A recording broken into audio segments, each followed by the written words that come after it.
Perfectionism often gets a bad rap, but there is a very positive side to perfectionism.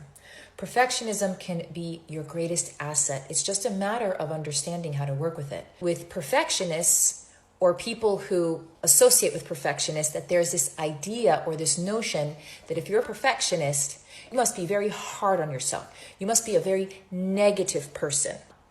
You can have a perfectionist that is very critical of their skill, but is very clear about their self-worth and does not mix the two.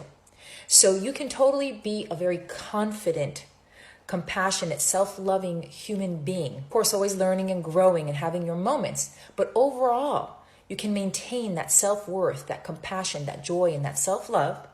And at the same time, critique your skill without confusing that with your self-worth. That's a really important part. So when you have the ability to do that, you can then invite perfectionism, you can embrace perfectionism in a very healthy, beneficial way. When you find yourself being a perfectionist, you really want to get good at something, right? You really thrive off improving. Every moment you always understand and you know that you can improve upon what you're doing, right? Imagine like a surgeon. Like I would never want a surgeon that's not a perfectionist. You know what I'm saying? There's certain skills that right off the bat we know, okay, for sure we want this person to be a perfectionist. When perfectionism comes from a place of curiosity, of openness, of joy, of just, hunger for becoming better, right? Because as long as we're alive, we're growing. We're always growing. And so if it's coming from that place of hunger, curiosity, openness, relaxation, then that perfectionism is very beneficial. Some of our greatest talents and artists out there are perfectionists, and we wouldn't have those people today if they weren't perfectionists.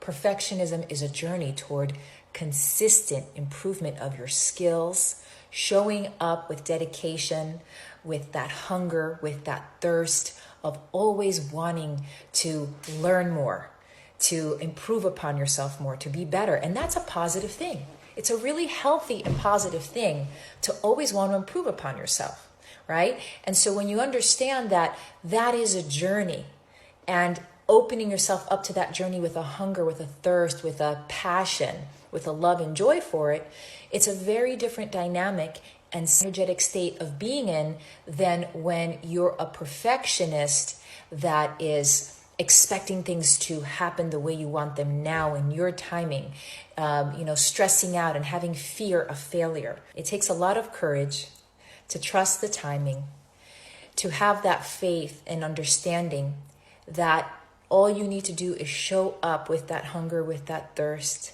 with that passion, with that joy of wanting to learn more, to grow more, and consistently show up in that state and then trust the timing of it.